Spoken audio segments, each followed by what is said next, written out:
and presenting virtually. Candice is a registered nurse, social worker, and a certified health counselor based locally here in Los Angeles.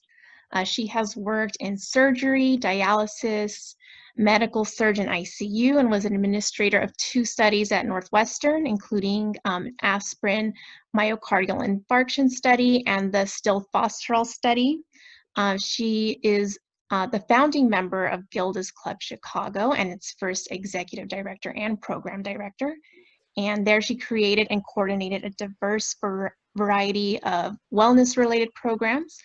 She was also appointed by Mayor Richard Daley and served as chair of healthcare initiatives for Chicago Sister Cities International program. She is also the creator of the Pancreatic Nutritional program and Data-Driven Fueling. She is the author of The Pancreatic Oath and the soon-to-be-released Forget Dieting, which is coming out on July 1st. Pre-sales are available for that on Barnes & Noble and Amazon. I will post that in the chat. She is also the mother of 4 children, adult children, and the grandmother of 1. And I will also be posting her website, www.candicerosenrn.com, in the chat as well. And with that, Candice, I will leave it to you to go forward with presenting your slides. Thank you very much. I want to thank the cancer support community for inviting me to talk about glucose and insulin. And I also have to give a little bit to my daughter, Natalie, who I'm so behind the times. I am not tech savvy. And so this has been a big learning curve for me to do a lecture virtually. So, but I'm so happy to be here tonight. And I want to thank you very much for the intro. But I also wanted to add a little bit about my beliefs. So I believe in the practice of self-help, that you're your primary caregiver and your physician is your secondary caregiver. You have a responsibility to yourself. And we know this now to be true more than ever with COVID-19. COVID-19 has affected and caused more deaths in individuals with pre-existing conditions, diabetes, obesity, and hypertension. I believe that the pancreas is the gatekeeper of good health versus poor health, weight gain versus weight loss. And my hypothesis is that all NCDs, high blood pressure, high cholesterol, type 2 diabetes, obesity, metabolic syndrome, insulin resistance, polycystic ovarian syndrome, referred to as PCOS, low testosterone, renal issues, and even some cancers stem from pancreatic abuse. So what is pancreatic abuse? Anytime you raise your blood sugar over 100, 90 minutes after you eat a meal or a snack, you're asking for health problems. So the goal is to keep your blood glucose between 70 and 100, either by testing as a diabetic does using a glucometer, or tuning in, getting cues from your body. And we'll talk about that later. I want to share a video with you. It's also on my website and explains what happens when you eat and how your body processes food. So you can play that now. Let's say you take a bite of pizza. As you chew, salivary glands in your mouth excrete saliva in order to break down the pizza. Saliva contains amylase. Amylase is an enzyme that aids in the digestion of starch. When you swallow the pizza, it travels down your esophagus into your stomach. From there, it goes to the small intestines, where the pizza is broken down even further into basic fats, carbohydrates, proteins, and glucose, which is the metabolized form of sugar. The digestive enzymes from the pancreas and liver are released through ducts into the small intestine. At this point, digestion becomes interesting. What you have eaten will either be good or bad for your pancreas and you. Sugar molecules, or glucose, cross intestinal membranes and are absorbed into the blood. Glucose is then carried through the bloodstream, either to be used by the cells of the body or to be stored. If you eat the wrong food or if you eat in large portions and you lead a sedentary lifestyle, the food, or in other words, fuel or glucose, is stored. How does what you eat affect any NCD, non-communicable disease, like obesity, polycystic ovarian syndrome, low testosterone, high cholesterol, type 2 diabetes, just to name a few? You force your pancreas to work like a dog to produce and excrete insulin in order to bring that high glucose down. Insulin acts as a key that unlocks the cell door to allow what you have eaten. That has been converted to glucose into the cell to repair it and create new cells. Keep in mind, glucose and insulin never match up perfectly. Therefore, you will have extra insulin, hyperinsulinemia, coursing through your vessels. Hyperinsulinemia renders the insulin key useless and non-effective. Your cell is no longer sensitive to the insulin key, or the cell may be too full. Again, the excess is stored, which adds up to weight gain and potential health issues. In the case of PCOS, polycystic ovarian syndrome, high levels of insulin suppresses the production of estrogen by the ovaries, which will cause a rise in testosterone, which leads to PCOS symptoms. Eating to protect your pancreas will help you reverse or prevent most NCDs.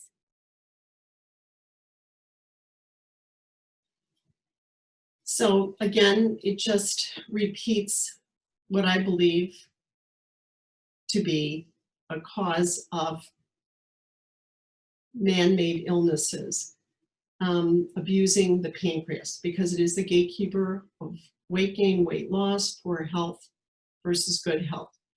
And my clients are sick of me saying that your mouth is not supposed to have a party at every meal. So you eat to sustain health and to sustain life. When you protect your pancreas, you protect your health.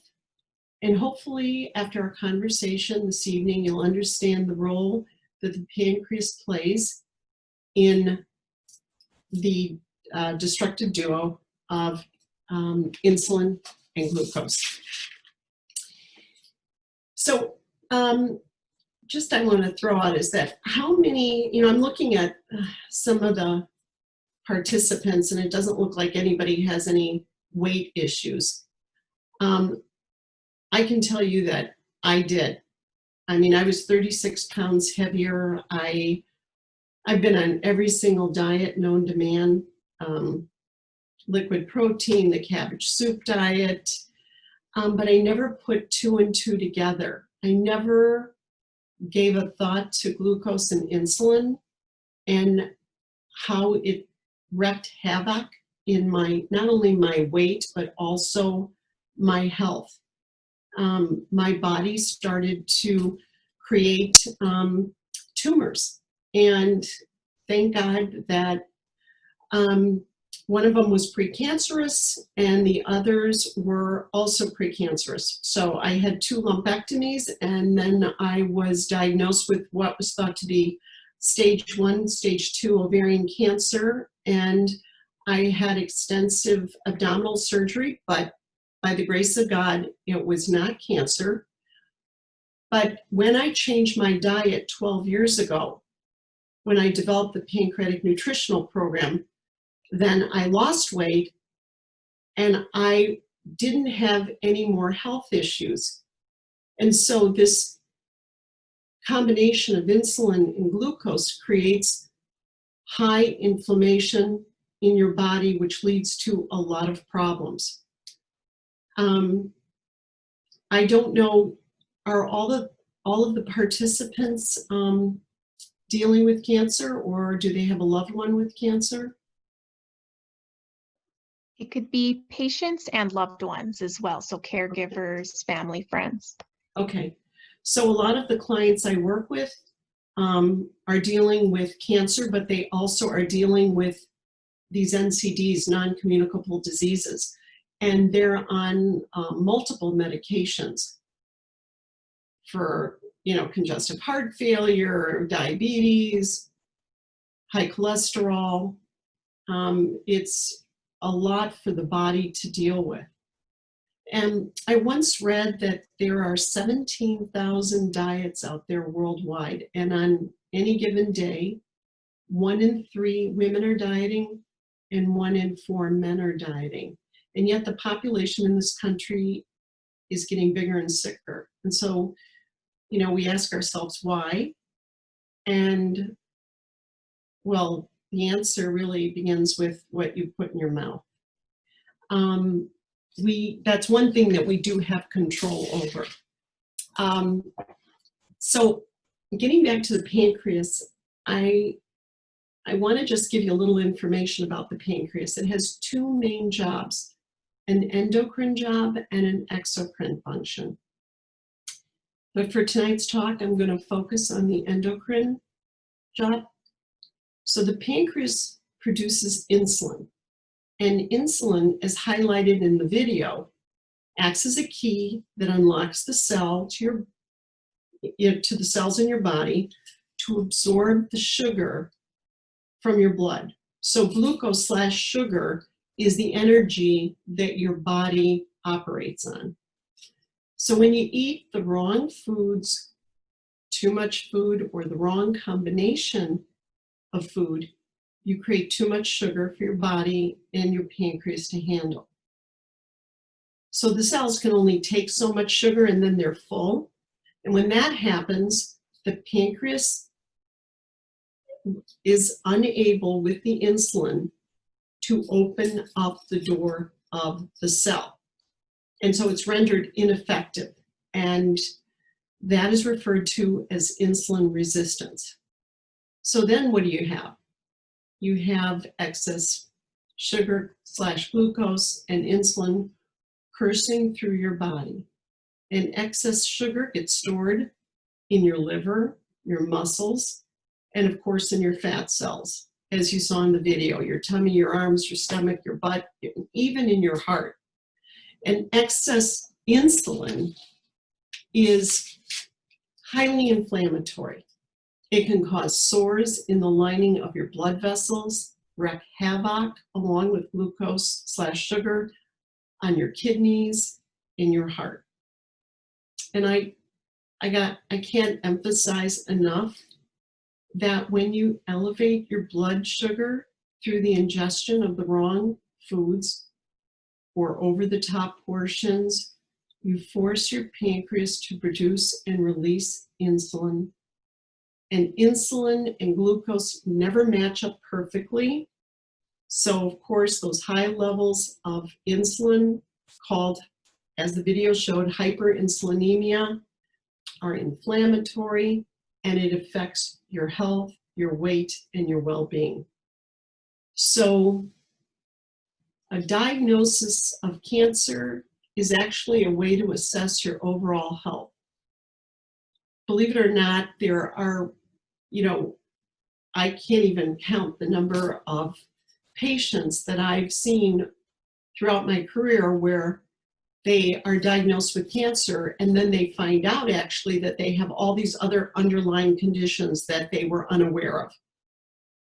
So actually, cancer provided an opportunity to address heart issues,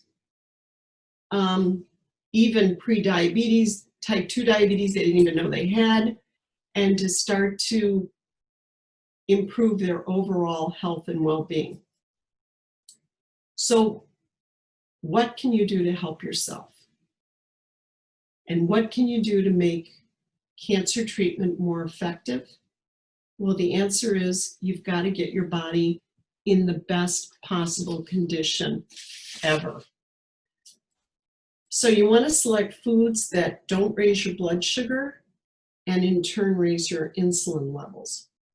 So you're going to discover foods that your body can handle, and then you're going to look, it's a bit about behavior modification. You're going to be looking at the way you eat as not eating, but actually fueling your body, your organic machine, so that it operates at its best. And actually, I'd like to see the other slide about cancer cells. So cancer cells love glucose and they love insulin. And so when you eat the wrong foods that continually increase your blood glucose and in turn increase your insulin levels, you create a petri dish for growing cancer cells.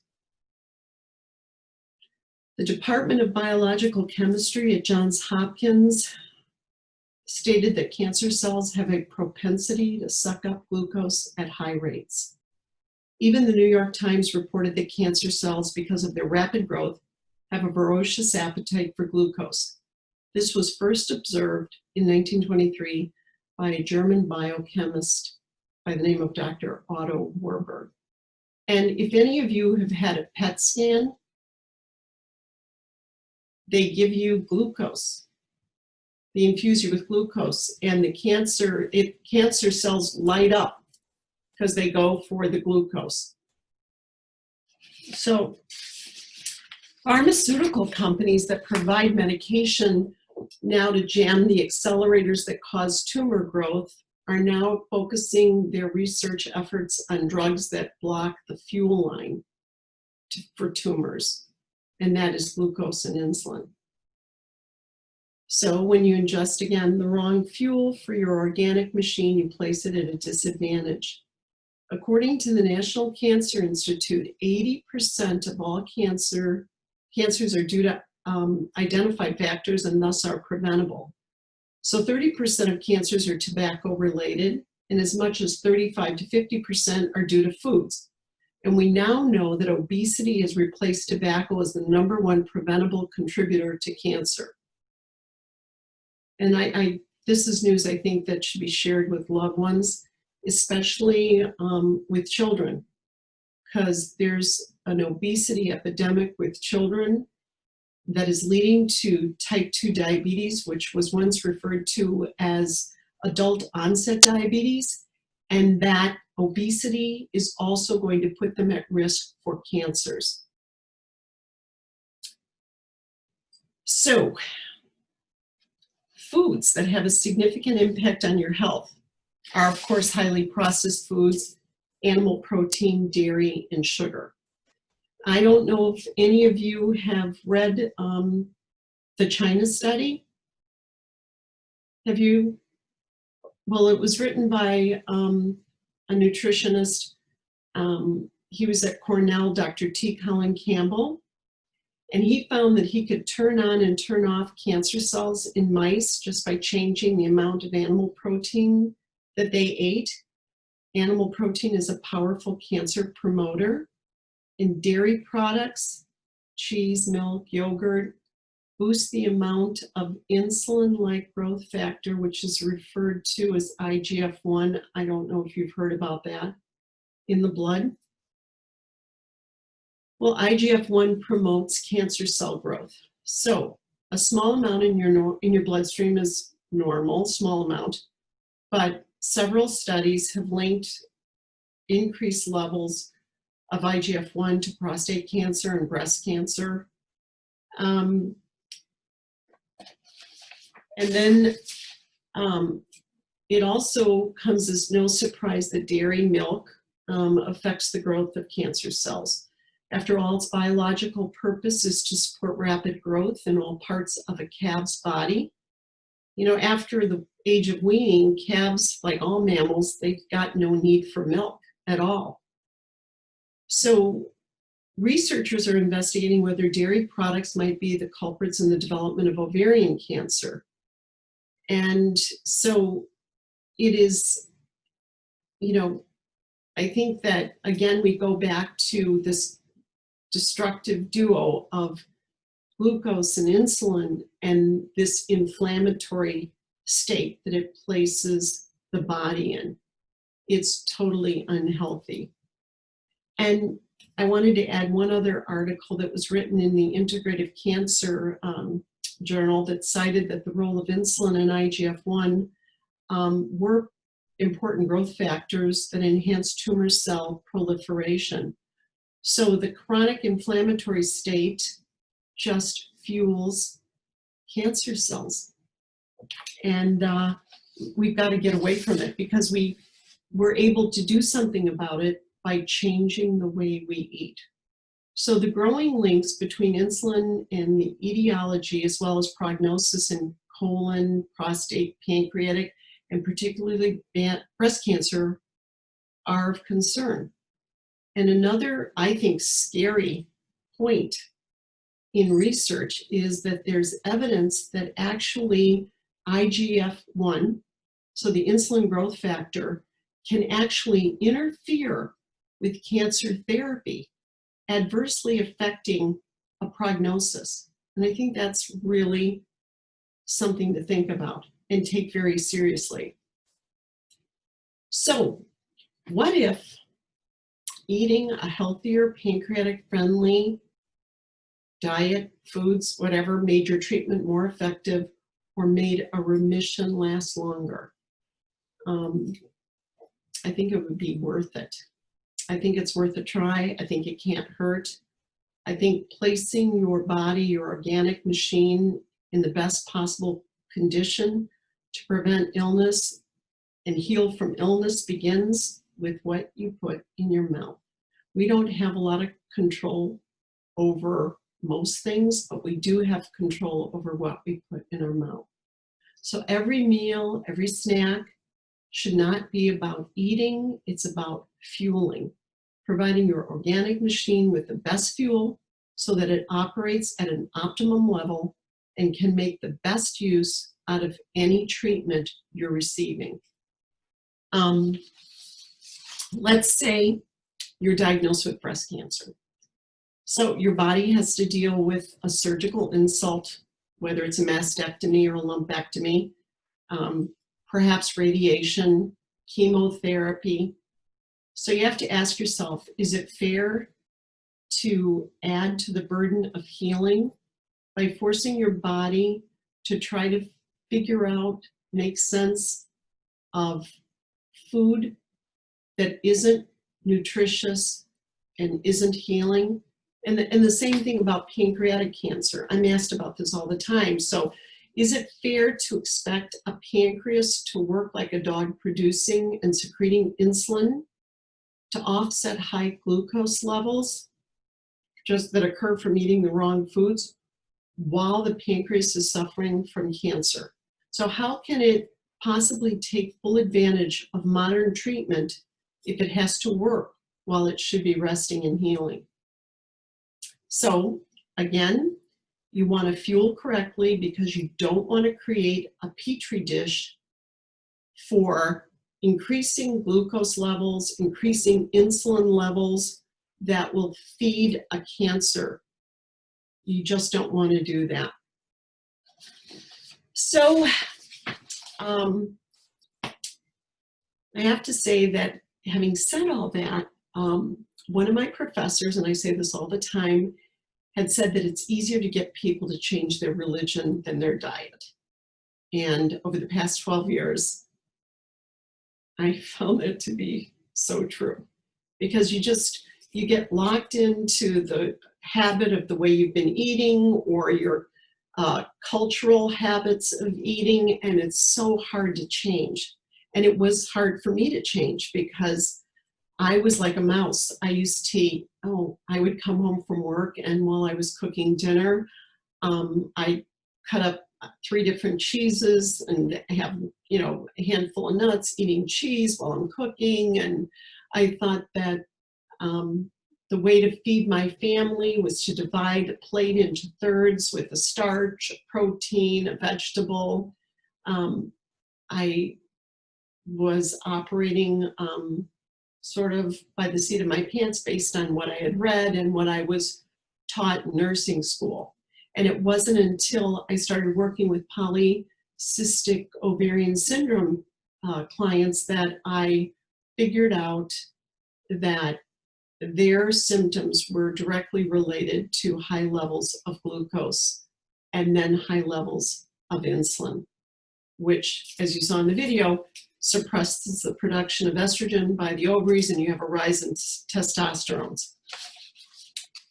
So the most common advice from doctors to their patients is to diet and exercise. And I say this all the time, it's easier said than done.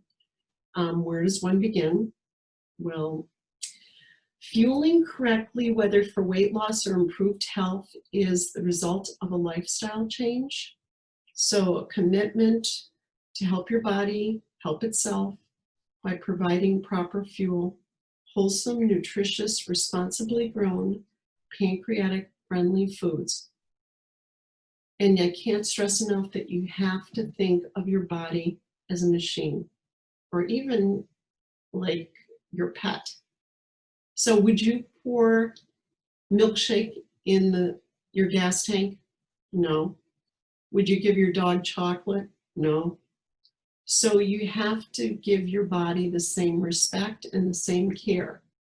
So the Pancreatic Nutritional Program and the Data-Driven Fueling Program require you to either test your blood with the glucometer, as a diabetic does for 3 to 4 months, testing after every meal, 90 minutes after every meal or snack, or you tune into your body and pick up on signals that your body gives you. And that's in my new book, Forget Dieting. So your body is constantly communicating with you. It's constantly talking to you. What you have to learn is to pay attention. So if we could see the glucometer slide and then the tuning in slide. So that's a glucometer. I'm sure many of you have seen it. And now, of course, they have these new devices. So if you're pre-diabetic or you're diabetic, you can get your doctor to give you a prescription for a Dexcom or a Libre Pro. And it's the size of a quarter and it goes on your upper arm and you wear it for 2 weeks and you have a little, like, looks like a little pager, kind of like that glucometer. And it's constant. I'm sorry? Oh, and it's constantly monitoring your blood glucose. So then we can go to the next slide about tuning in. So you see with checking in, tuning in. So after you eat, 90 minutes after you eat, you're going to take an assessment of your body. Do you feel fatigued? Are you hungry? Are you irritable? Do you have the shakes? Do you have anxiety? Do you have a headache? That would mean hypoglycemic, that your blood sugar is dropping. Hyperglycemic, too much sugar, you've got frequent urination or you're increased thirst or fatigued, you have a headache. So you'd be tuning in. You know, I have clients that'll go, they went to, let's say to a Chinese restaurant and they had egg rolls, they had white rice, they had sweet and sour chicken, they had all this stuff. And then an hour later, they're ravenous. Well, that's because what they ate was the wrong combination of foods. They raised their blood sugar, their pancreas pumped out a ton of insulin, and then there was too much insulin, which then dropped their blood sugar, and they became hypoglycemic. And then what happens is they grab something else that's unhealthy to stuff in their mouth to make themselves feel better, and it becomes a catch-22. And it's, again, highly inflammatory. So there are several simple changes that you can make that will affect your glucose and your insulin. So you want to eliminate or significantly reduce your intake of dairy. You want to reduce your consumption of animal protein. I encourage my clients to make Wednesdays and Fridays vegan days. You're going to eliminate sugars, real and artificial. And you want to eliminate anything white. So white bread, white rice, white pasta. And then you're going to practice proper food combining. So what is proper food combining? Well, the next slide will show you. So you see the healthy options that are there on the slide. So you've got animal protein, fish, red meat, pork, poultry, eggs. Then you can combine it with vegetables. You can pick one or two, asparagus, broccoli, celery, whatever, onions. And then you can have a salad, or you don't need to have the vegetables. You can just have a big salad. If you want to focus on a plant-based protein, beans, tempeh, tofu, and then you'd have vegetables. And then you could have a starch. You could have brown rice. You could have brown rice spaghetti with it, or you could also just have a salad. And then you've got fruit as a healthy option, and you can combine it with nuts or a nut or seed butter. Now I have another rule with the Pancreatic Nutritional Program and Data-Driven Fueling. You really never want to eat fruit with anything else. I only have two exceptions: that you can put it in a vegan smoothie, or you can have fruit with a nut butter, a handful of nuts. You can have it with sunflower seed butter, because fruit ferments in your stomach when you combine it with other things. So as an example, if you go out to breakfast or brunch, and hopefully we'll be returning to that very soon, to be able to go to restaurants, and you want to be healthy, when the waiter comes to say, well, with your omelet, would you like hash browns or would you like fresh fruit? And you say, oh, no, thank you, I don't want any hash browns, but I'll have fresh fruit. Well, save it. Ask them to pack that up, and you would eat that 90 minutes after you finish that omelet. You want to have that separate. It's too much for your stomach to deal with. Acidic, alkaline foods, you don't want that. So just save it. And so then if you had, as an example, for breakfast, if you had sliced apples with peanut butter or almond butter, wait 90 minutes before you have anything else to eat. And then if you want to go, can we go to the next slide about what would be unhealthy? So animal protein, fish, red meat, pork, poultry, eggs, if you combine it with fresh fruit, like I just said, it's unhealthy.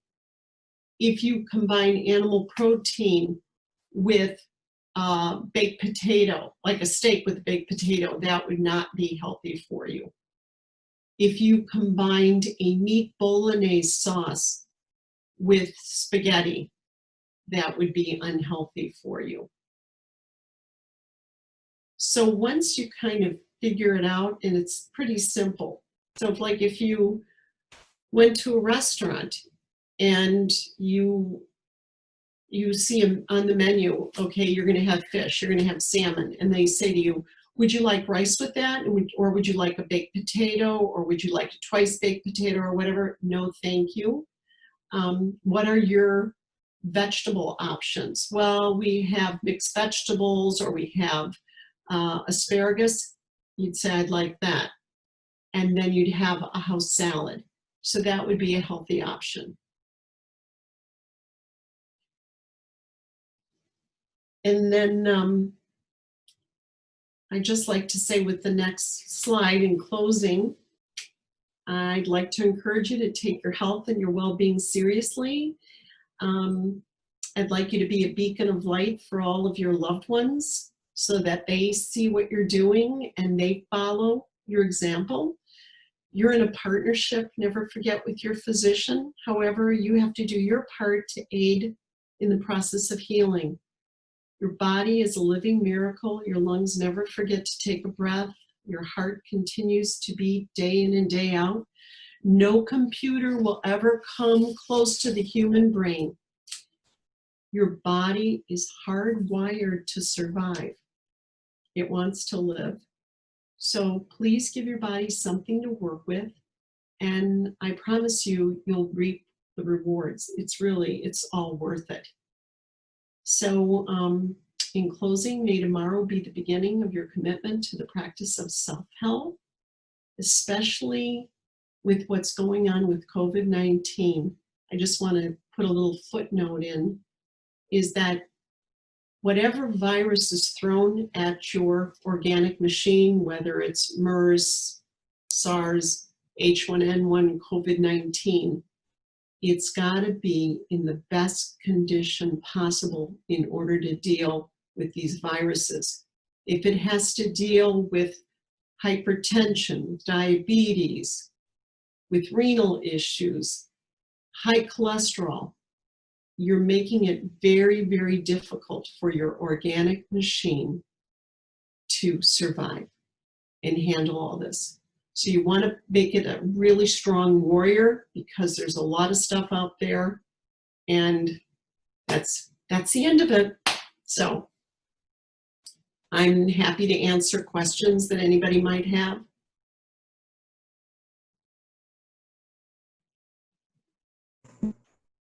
Candice? Yes. Hi, it's Patricia. I'm with Cancer Support Community Pasadena. Thank you so much for this informative lecture. I have two questions. One, what's a typical breakfast for you during the week? And two, do you try to stop eating at a certain time at night? Typical breakfast for me usually is a banana drizzled with tahini, an egg white omelet with vegetables. Sometimes I'll even grab some greens like arugula. I'll have sliced apples with almond butter, berries with almond butter, and I'll have hot tea. And then cutting it off at a certain time, no. But I do believe in spacing out meals at 5-hour intervals. So that, for example, if you had breakfast at 8 a.m., then you'd have lunch at 1 and dinner at 6, because it takes 5 hours for your stomach to digest the meal that you ate.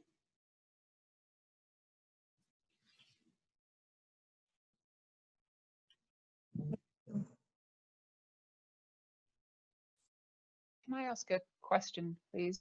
How would you recommend gaining weight? That's a very good question.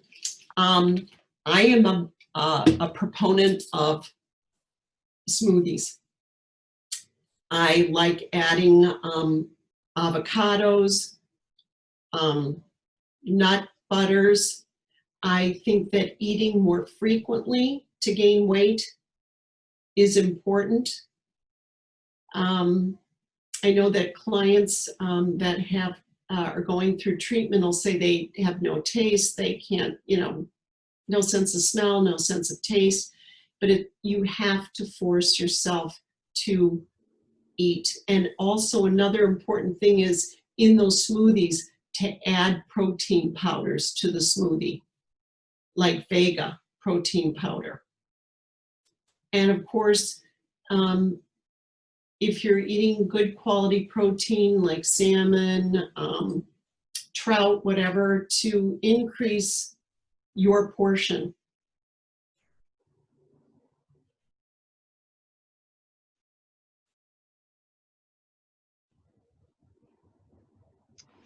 Candice, we have a question from the chat. Uh-huh. How can someone effectively transition from a current diet that does include animal proteins, dairy, and sweets to what you are recommending? Well, it's interesting. Like I said, Wednesdays and Fridays are vegan days. So if you get that in your mind, it's a part of behavior modification. If you're eating a lot of red meat, then just those 2 days start to make a difference, and you start to get a different thought process. Getting away from sugar and donuts and all, I will say to my clients that, just as I said before, would you put a milkshake in your gas tank? No. So you look at a donut, or you look at a cookie, or you look at that pint of ice cream in your freezer, and you say to yourself, is that good? Would my pancreas be happy with that selection? Is that good for my health? You know, we talk all the time about mind, body, spirit, but the mind is making decisions for the spirit and the body that for a lot of people are very unhealthy. And I also tell my clients, you know what? How many donuts have you had in your lifetime? How many pieces of tiramisu, let's say, that you've had? How many times have you had cookies and cream ice cream? Well, remember that. Remember how it tastes. Enjoy that in your mind, but not in your mouth.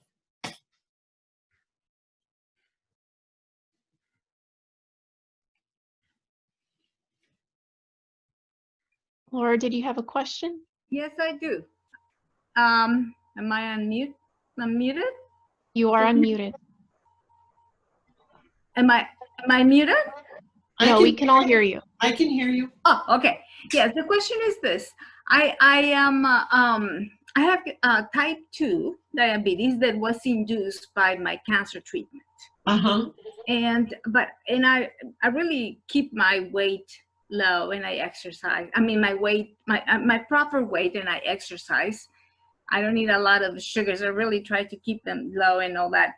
But I've been told that the high limit could be up to 120, not 100. So 120 is too high for you think? You know what, I'll tell you, I've been a nurse for 44 years, Mm-hmm. and it's amazing that they keep changing the numbers and increasing it. And I don't think that it's in the best interest of the patient. I really don't.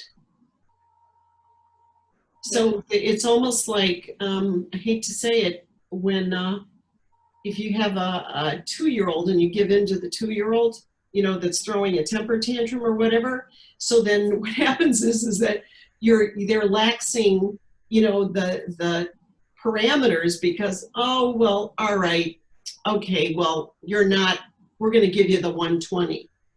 Right. So you're type 2 diabetic. What are you taking? Metformin. Okay. We'll see. That's the other thing, is that a lot of people don't understand how metformin works. Okay. You might know how metformin works. Well, tell me and see if I'm correct. Well, it inhibits, the liver from releasing, but in layman's terms, I'll tell you the best way to describe metformin is that it actually will force feed the cell. It'll make the cell take in the glucose, which then when you do an A1C, Mm-hmm. It's not in the blood.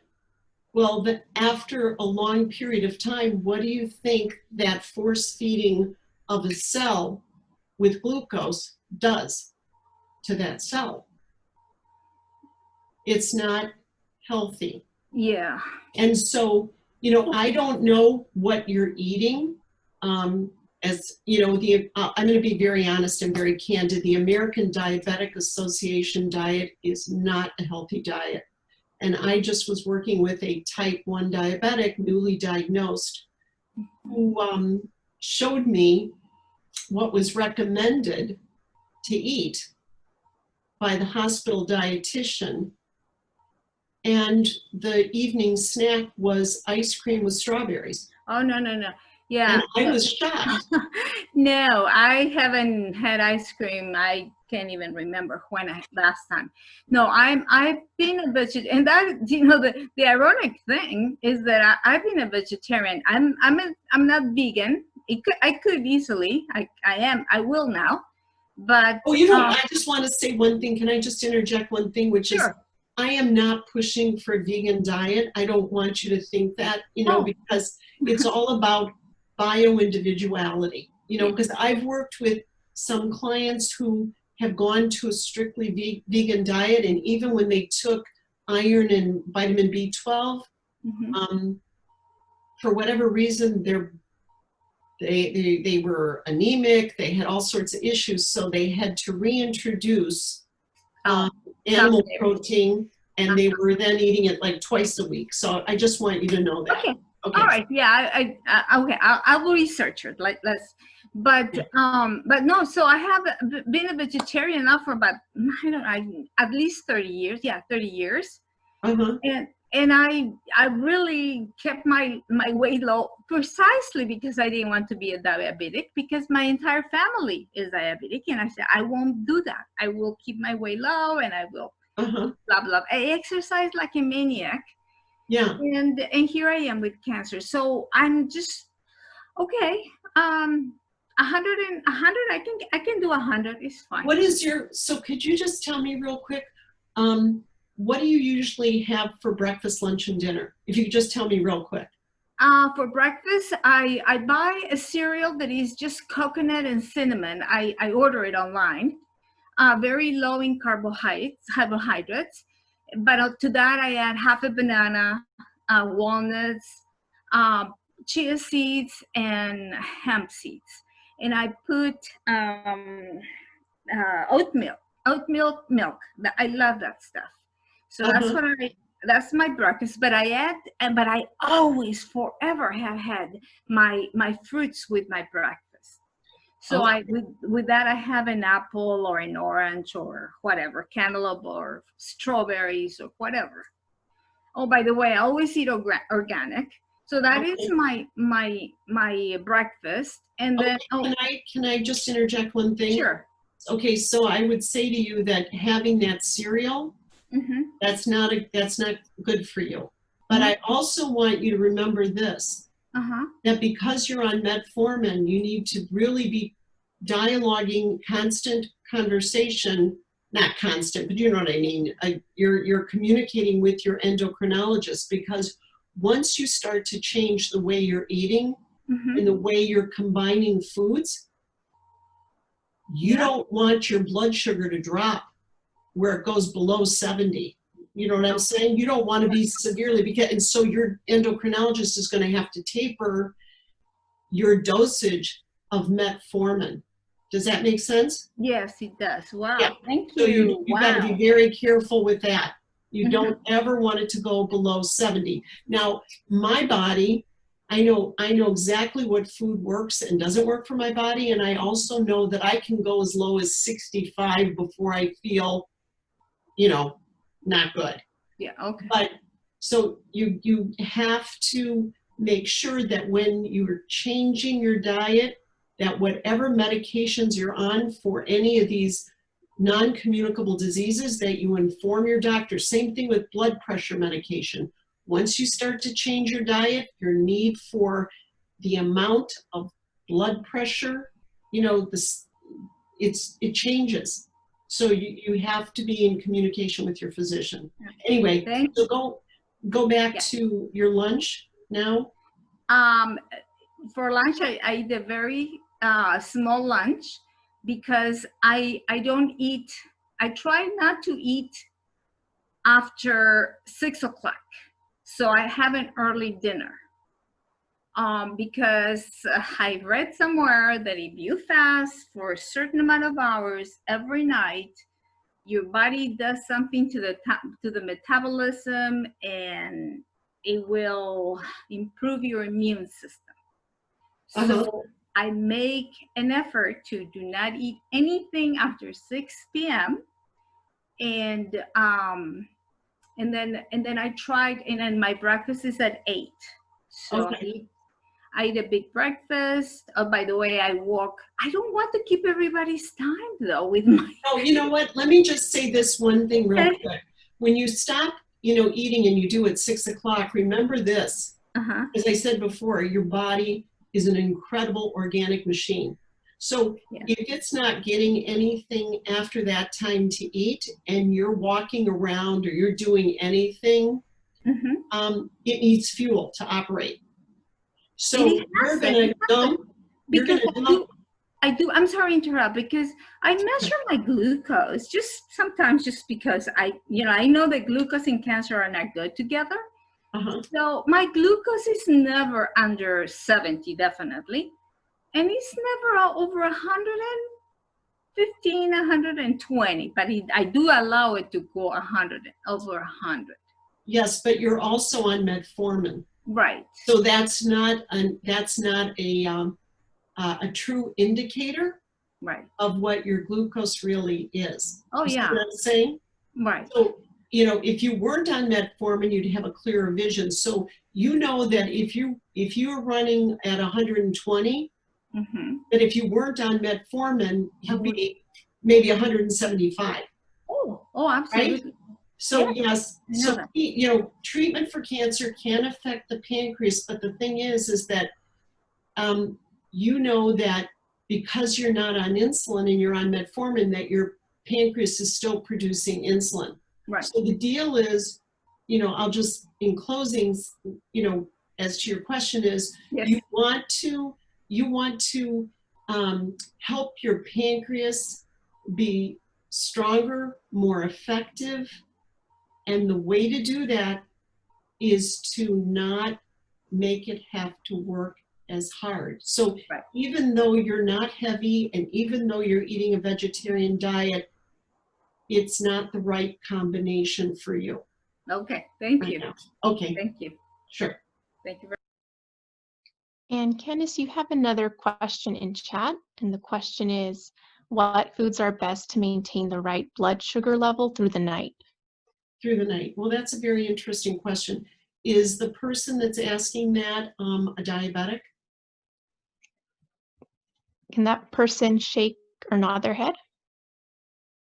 No. No. So do they wake up in the middle of the night hungry or what? This question came from me, and so I have problems with blood sugar dropping due to big IGF-2 being produced, and so I am eating. I'm actually on steroids to help me through the night, and so I'm just wondering if I can, use food instead to better control that. Well, I think a really good nighttime snack for you before you go to bed is to take half of an avocado and sprinkle slivered almonds and eat that and see how you do. Thank you. You're welcome. I have a question, please. Sure. So if you eat a salad, you can have it with shrimps, chicken, salmon. Is that a good combination? Excellent. Excellent. That's very healthy. Yes. And for breakfast, if you have oatmeal with eggs, we're just starting having fruit, which I don't like to have fruit. I like to have my fruit later on. But good thing I heard it again that you're not supposed to have it with breakfast. So I'm gonna wait the 90 minutes. So we normally have 2 eggs, the oatmeal, and the coffee. We might add a little bread,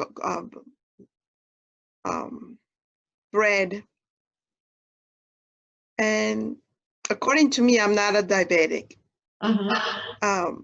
Because right now I'm not working or walking like I used to.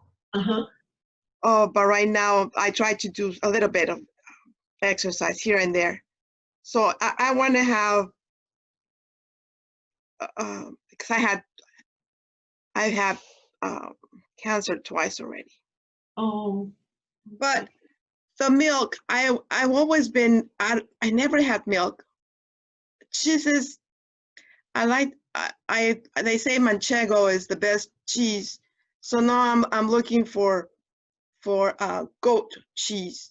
Is that better or not at all? No, it still has the IGF-1. The thing is, though, you can go to some of the, soy or nut cheeses. There's some great selections out there. But I will say this, I'd stay probably away from oatmeal. It's interesting, cardiac patients that I work with, I would say over 75% of them can't eat oatmeal because it spikes their blood glucose like crazy. And if it's instant oatmeal, oh my God. No, I have the old, I like to buy the organic raw oatmeal that you have to cook for 20 minutes or more. So if you're really addicted to the oatmeal, do not put any fruit on it, but I'll tell you, you said you put walnuts on it. That's a healthy fat, so that might not spike your blood glucose. Okay. So I would have that, but I wouldn't eat toast with that. The other thing that I just want to throw out that I didn't discuss is stress. When you are diagnosed with an illness, it's very stressful. Now with COVID-19, extremely stressful with the social isolation and financial concerns and all. And what happens to your body when you're stressed is that your body's hardwired. And this is since the beginning of time, where when you're stressed, you have this fight or flight response. So, hundreds of years ago or whatever, if you were being chased by a saber-toothed tiger, you'd have a release of adrenaline and cortisol, and you'd run, and the episode was over, and you're okay. Well, 2020, we're stressed every single day. We have almost like a cortisol drip. We're worried about our children. We're worried about our health. We're worried about the environment. We're worried about viruses, finances, whatever. And so what happens is that your body is in this constant, inflammatory response. Why? Because when you're stressed, adrenaline, cortisol causes your liver and your muscles to dump glucose into your blood system for that fight or flight, but you're not going anywhere. You're stuck in traffic, you're sitting at home, because you're isolated. And then that forces your pancreas to pump out insulin. And so what happens is you've got the hyperinsulinemia that's highly inflammatory and toxic for your body. You've got excess glucose. You're not walking around the block. You're not exercising or whatever. And so what happens to that glucose? It's also toxic, and then it's also being stored in your fat cells. So you're gaining weight. So that you have to also think about deep breathing exercises. There's a ton of fabulous apps on the phone for meditation, for stress reduction. That's so important for your health and well-being. Thank you. You're welcome. And we do have another question in chat. And the question is, what are your thoughts on alcohol? Oh, I couldn't live without it.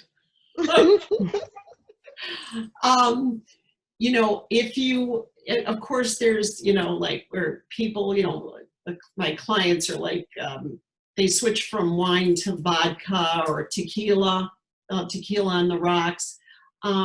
If you are a wine drinker, I tell my clients all the time, every sip of wine, when you have a sip of wine, and I wouldn't have more than 1 or 2 glasses, but if you have a sip of wine, you follow that with 2 sips of water. So it dilutes that. Or you can do a wine spritzer.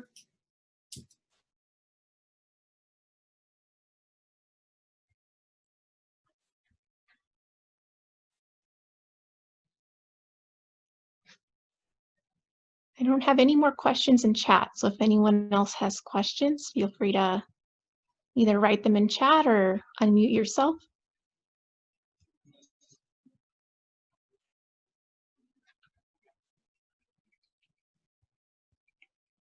It looks like that might be it, Candice. Okay. Well, I want to thank everybody. This was wonderful, and I love talking about glucose insulin, the pancreas, and thank you for christening me with a virtual lecture. I've never done this before. This is